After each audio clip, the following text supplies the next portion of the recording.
Next, we're going to hear from a Whatcom County Council member, Kaylee Galloway. Kaylee is a champion, not just of forest protection and conservation, but a champion for a lot of things. Every once in a while, I'm like, Kaylee, let's try to not talk about forests. Let's talk about something else.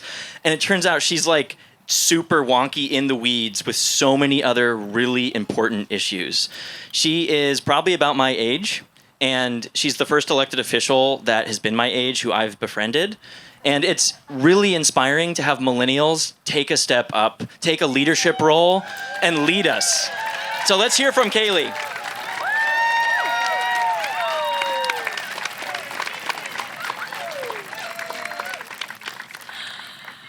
Wow, thank you. What an introduction. I really appreciate that. First and foremost, thank you all for being here this evening. It's clear to me that our community cares about our forests. My name is Kaylee Galloway, as Alex mentioned. It's an honor to serve you all as a Whatcom County Council member. I'm the youngest ever county council member. Which means I bring a sense of urgency to council that we've never seen before. I believe we have a lot to work towards, and so it's been an honor to work with you all on that. For decades, Whatcom County has led the way in innovative ways to protect our forests and all of the many benefits it has to offer.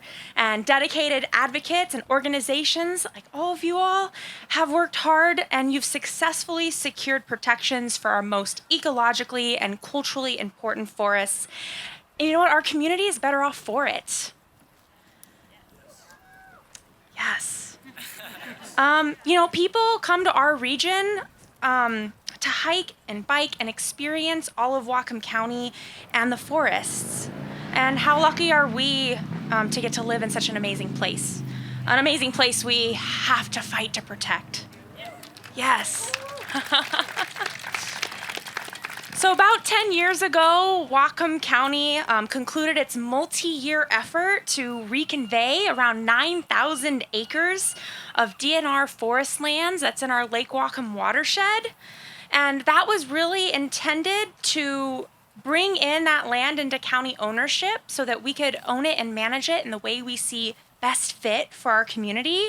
It was to protect our drinking watershed from the intensive clear-cut logging that had historically been there. And you know what, DNR was willing to work with us on that. I think that's an incredible example of how we can all come together and make progress. Now the county owns and manages this land you all may know as the Lake Whatcom Park, and we manage it for both recreation and conservation. And I believe very soon here we will be looking to further enhance the way we manage that land so that we can continue to build upon the multiple environmental and watershed benefits it has to offer.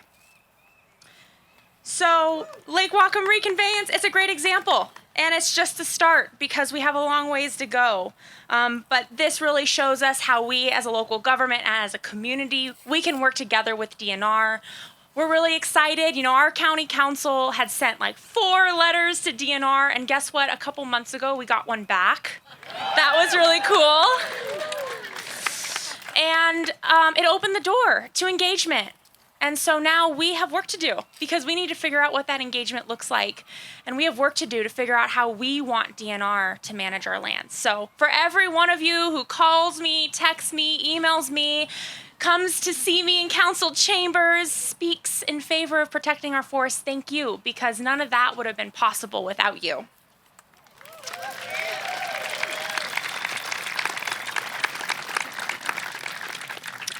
So as many of you all know, we are facing new challenges. We hear a lot about climate change, and again, for those of us who are inheriting some of the sins of our ancestors, it's here, and it's already threatening our way of life. We see that here in Whatcom County. About a year and a half ago, we had those devastating floods in the fall of 2021, displacing hundreds of people, damaging hundreds of farms throughout our county. Earlier this month, we heard from folks in the Ferndale area whose wells went dry. They had no water. This was, of course, following a state declaration of drought. We also had wildfire smoke this week. This week we are reminded that climate change is real and it's here. And so these water shortages, the floods, the wildfires, the subsequent degradation of our habitats and our ecosystems, I wish I could say these were anomalies, but they're not. And so we have to do more to prepare and to protect our public environment and our spaces for generations to come. Yes.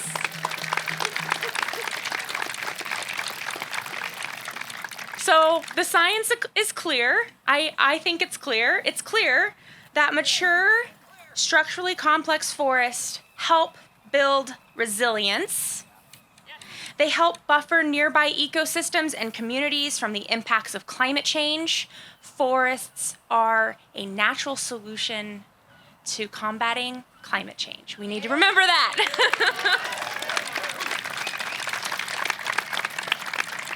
So today I join you all in asking for our Commissioner Franz and the Board of Natural Resources. They have a unique opportunity to conserve the last remnants of mature forests before they're lost forever. And doing so would demonstrate a real commitment to leveraging natural climate solutions to tackle soaring carbon emissions and increase our resilience to climate impacts. So I am dedicated to working with you all, with folks at every level of government, even members of our timber industry. I'm willing to work with anyone who's willing to join me at the table to find solutions that increase the health and resilience of our forested landscapes, because it is just too darn important. Yeah. So thank you all again for being a part of this movement, and I look forward to working with you all here in the future. Have a good night.